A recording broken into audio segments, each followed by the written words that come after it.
आज हम देखने वाले हैं क्लास 7th के पोयम टू द रिबेल के कुछ इंटरनल क्वेश्चंस। यहाँ टाइप ऑफ क्वेश्चंस होने वाले हैं VSA very short answer, then हम देखेंगे एक्सट्रैक्ट बेस्ड क्वेश्चंस। यहाँ पर मैंने एक पैराग्राफ लिया हुआ है 4 लाइंस का पोयम में से, जिसमें हम उस पे बेस्ड कुछ क्वेश्चंस देखने वाले हैं। अगर आप टीचर हैं तो आप ऐसे ही अदर 4 लाइंस को पिक करके और उसके ऊपर क्वेश्चंस फ्रेम कर सकते हैं। लास्ट में हम देखेंगे imagination based questions. Yes, this is very important for this level of student, जहां पर आप इमेजिनेशन बेस्ड क्वेश्चंस उनको दे, जहां पर उनकी राइटिंग तो इंप्रूव होती ही होती है, साथ ही साथ उनकी इमेजिनेशन स्किल भी एनहेंस होती है। तो चलिए स्टार्ट करते हैं आज का video.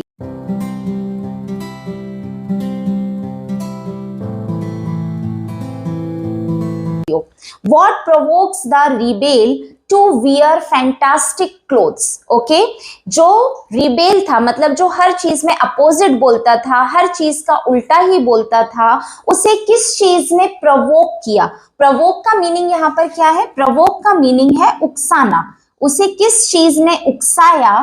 To wear fantastic clothes, बहुत ही सुंदर, गॉर्जियस, प्रिटी लुकिंग क्लोथ्स पहनने के लिए किस चीज ने उकसाया? तो आंसर है द रिबेल प्रोवोक्ड बाय। किसके द्वारा वो प्रोवोक्ड हुआ था?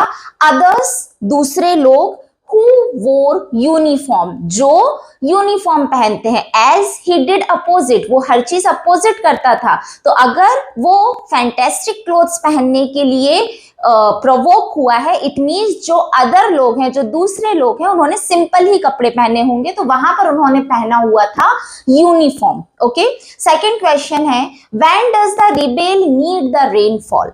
रिबेल को रेनफॉल की जरूरत कब होगी? तो आप ही समझिए, रेनफॉल का अपोजिट क्या होगा? When it's winter and everyone praise the sun. जब विंटर का महीना था, विंटर का मौसम चल रहा था, ठंड का मौसम था, एंड एवरीवन प्रेज द सन, सभी लोग धूप की, सूर्य की बड़ाई करते हैं। मतलब उन्हें सूर्य, धूप चाहिए होती है ठंड में। उस टाइम जो रिबेल है उसको रेनफॉल की जरूरत थी। Why? Because he is rebel, he is opposite from everyone. अब यहाँ पर मैंने 4 लाइन्स ली हैं। When everybody is praising the sun, the rebel remarks on the need for rain. When everybody is greeting the rain, the rebel is regrets the absence of sun. तो ये 4 lines मैंने poem में से ली हुई हैं। अभी इन पर बेस्ड क्वेश्चंस हम देख लेते हैं। What will you do to make the rebel like sunlight? अगर आपको चाहिए कि रिबेल जो है वो सनलाइट को पसंद करे, तो आप क्या करेंगे? If everyone starts liking the rain, yes, अगर हम उसका अपोजिट करें, जो हम चाहते हैं कि वो करे, ठीक है ना, तो ऑटोमेटिकली वो वही करेगा। इट मींस अगर हमें चाहिए कि उसे सनलाइट को पसंद करे वो, तो हमें रेन को पसंद करना होगा। So if everyone starts liking the rain. Now next question is suggest a different title for the poem. Poem के लिए कोई दूसरा टाइटल क्या हो सकता है? तो हम यहाँ पर ले सकते हैं द स्टबॉर्न, यानी जो एक जिद्दी बच्चा होता है या जिद्दी इंसान होता है, या हम ले सकते हैं आई डू अपोजिट, मैं अपोजिट करता हूं, मैं अपोजिट करती हूं। ये एक सजेस्टेबल टॉपिक्स हैं, टाइटल्स हैं। और अगर आपके दिमाग में इससे भी बढ़िया कोई टाइटल है तो आप वो कमेंट बॉक्स में कमेंट कर सकते हैं। नेक्स्ट क्वेश्चन है the word rebellion is a. The word rebellion क्या है? The word rebellion here is a noun. Okay, then a word that rhymes with absence. इस तरीके से आप और भी वर्ड्स निकाल सकते हैं। आपने जो 4 लाइन्स दी हैं और उसमें बच्चे को बोलिए कि वो राइमिंग वर्ड को फाइंड आउट करे। नेक्स्ट है हमारा इमेजिनेशन बेस्ड क्वेश्चंस। अब देखिए, ये क्वेश्चंस इस तरीके से बनाए जाते हैं जहां पर बच्चों की ब्रेनस्टॉर्मिंग हो, वो उसे अपने रियल लाइफ से कनेक्ट करके और फिर वर्ड्स में, अपने ओन वर्ड्स में उन आंसर्स को लिखे। यहाँ पर बच्चों की थिंकिंग स्किल, राइटिंग स्किल दोनों ही डेवलप होती है। तो चलिए देखते हैं फर्स्ट क्वेश्चन क्या है। Imagine a situation in which your best friend behaves like a rebel. Okay, आपका बेस्ट फ्रेंड एक रिबेल की तरह बिहेव कर रहा है. मींस अगर आप बोल रहे हैं कि चल होमवर्क करते हैं तो वो बोलेगा नहीं चल खेलते हैं. And does opposite of what you से, और आप जो भी कहते हैं वो उसका अपोजिट ही करता है.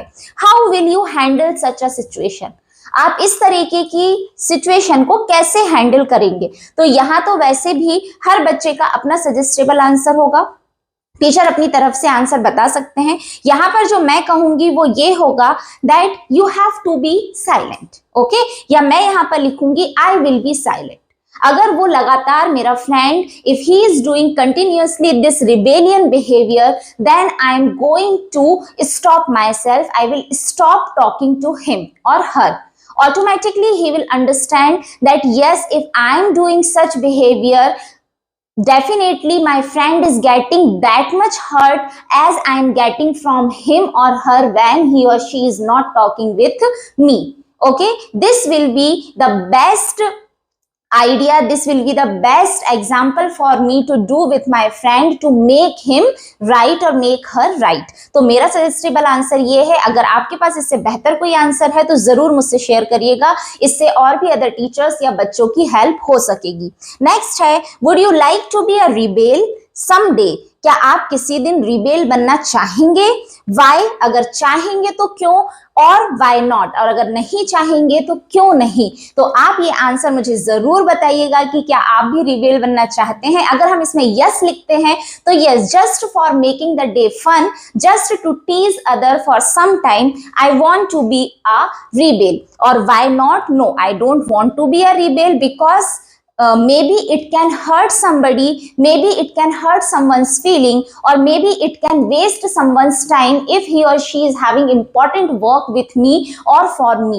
So I don't want to be a rebel. These are my suggestive answers. What are yours? Please share with me. और ऐसे ही आगे notes और important questions अगर आपको चाहिए हैं तो मुझे share करके जरूर बताइएगा comment below in the comment box. और आगे ही इसी तरह और भी knowledge के लिए, और भी creative teaching के लिए, और भी notes के लिए like share and subscribe my channel, that is Raksha's English club. Thank you.